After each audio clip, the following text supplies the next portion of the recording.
Ladies and gentlemen, I welcome you to the 127th semi-weekly Game Linked. Pip pip cheerio, jolly good and all that.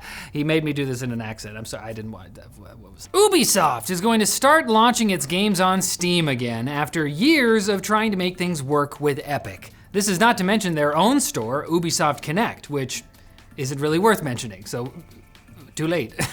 In a letter to investors, the publisher revealed that new releases will come out on Steam day one, starting with Assassin's Creed Shadows.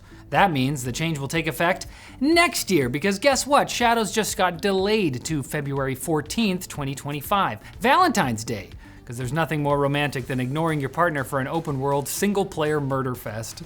Is assassination murder? Surprisingly, Ubisoft was upfront with the fact that the reason for the delay was lower than expected sales of Star Wars Outlaws. That game's unsuccessful and buggy launch apparently taught them to provide additional time for the next Assassin's Creed game to be polished. A lesson you'd think they'd have learned, like 20 buggy releases ago? They just couldn't afford to hire more people right now. I guess it's different now because Ubisoft's stock dropped to a 10-year low. Executives at the company are even launching a formal investigation into the publisher's struggles. What happened here? What could it be? I mean, gamers don't like buggy microtransaction-laden games. Did you miss the years of complaints? You're lying! I don't believe it. Preposterous! This year's Tokyo Game Show kicked off today, allowing Xbox to continue their current obsession with showcases. But to be fair, they brought some cool stuff. There was a new trailer for Metal Gear Solid Delta Snake Eater, a title that seems to get progressively harder to say as it goes on. A new trailer for Slitterhead was also dropped, which gave a closer look at its possession-based gameplay. These are all snake related. In first-party news, Age of Mythology Retold got a teaser for an upcoming China-inspired expansion. According to PC Gamer, it may be a rework of the original game's maligned Tales of the Dragon experience that's designed to suck less. Great. In other RTS news, Phil Spencer decided it would be a good idea to wear a StarCraft shirt. Take it off! Titillating a fan base that has waited 14 years for a new game. Only to announce StarCraft Remastered and StarCraft 2 are coming to Game Pass, PC Game Pass specifically, in November. But that's okay because 5v5 hero shooter Fragpunk is getting a closed beta. Somehow related. I mean, its card modifier system seems kind of interesting. Maybe we let them cook. There were, of course, JRPGs. Chrono Trigger-inspired game Threads of Time was officially announced, and there was Starbites, a JRPG with mechs. But the coolest game was probably Tanuki, Pawn's Summer. We've all had one. You play as a Tanuki that delivers mail between sick BMX tricks. There were also a couple of small game updates. Overwatch 2 is doing a My Hero Academia crossover, likely because Blizzard hopes All Might's United States of Smash will make them United States of Cash. Cha-ching! Very good. And Fallout 76 is adding pets, because the post-apocalypse gets lonely. Sony finally gave someone other than CNET alone time with the PS5 Pro. While the console is obviously better than its predecessor, the conclusion seems to be that maybe it's not worth the upgrade for people who already have a base PS5. That didn't stop enthusiasm for the limited 30th anniversary bundle though. Interest was so high, potential buyers had to wait for more than an hour in a virtual queue. By then, the bundle had already sold out. But hey, you can get one on eBay for anywhere from $3,000 to over $10,000. Great job handling those scalpers, Sony. Selling an incredibly limited bundle isn't the only questionable decision PlayStation has made recently. Soon after Horizon Zero Dawn Remastered was announced, the price of the non-remastered PS4 original jumped from $20 to $40 on the PlayStation Store. Probably because Sony is offering the $50 remastered game as a $10 upgrade for previous owners, closing a loophole that otherwise would have allowed someone to get the new game for $30.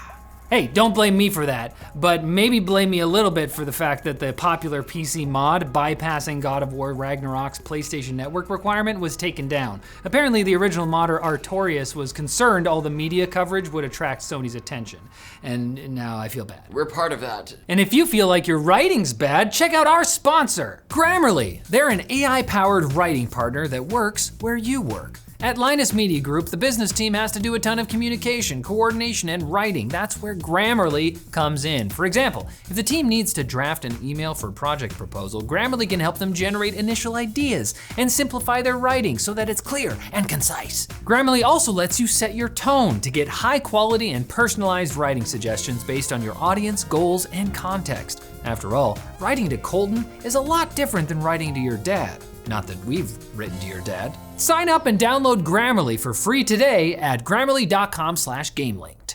Presenting Lord, Lord, and Colonel Quickbits. Esquire.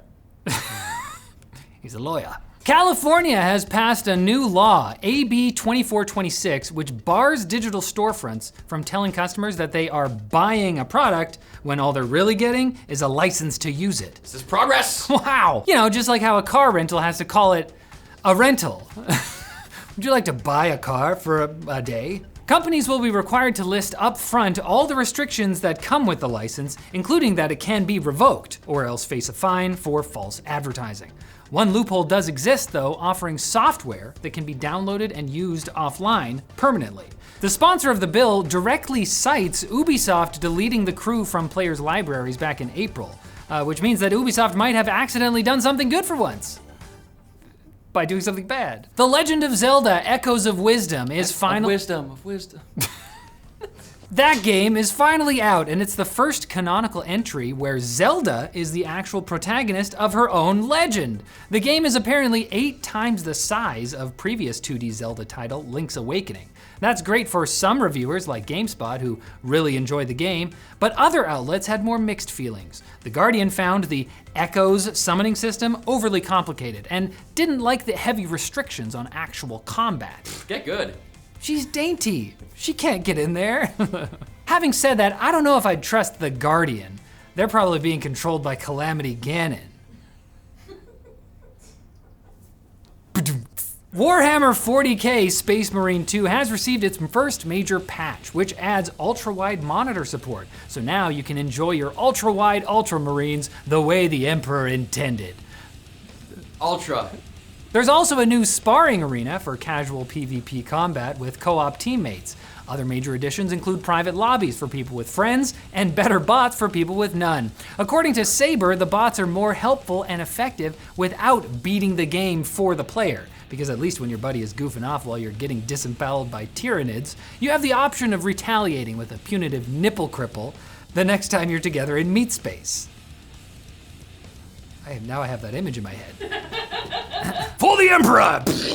Google is teaming up with Roblox to make a game intended to teach internet safety to children. Gooblox. The game is called Be Internet Awesome World. That's way worse. Be Internet Awesome World? Is there a comma? No. Be Internet Awesome World? I refuse. These pretzels are making me thirsty! The name smacks of poor machine translation, possibly intentionally. Be Internet Awesome World exists as an experience within Roblox, arguably a great place to find children at risk of being targeted by scammers, with mini-games focused on spotting phishing scams, avoiding sharing private information, and practicing kindness online. That last lesson might be both the most futile and the most important, given what a terrible example we adults have been setting. And Lethal Wedding is an upcoming game for the 1989 Sega Genesis, also known as the Mega Drive in every part of the world that isn't North America. You play as a bride-to-be and her mother-in-law who attempt to save their fiance/son after he was kidnapped from his bachelor party by a drug ring of criminal clowns. Yeah, it's a classic excuse. Standard 80s stuff. I mean, that's just crazy. Only in video games can you get along with your in-laws. And you should get along back here on Tuesday when we'll be giving you another round of sweet gaming news. And also, I don't know if you noticed, we published a video yesterday. It's our video on RTX Remix. Remix! We make the birds glow. Glow up. Check it out.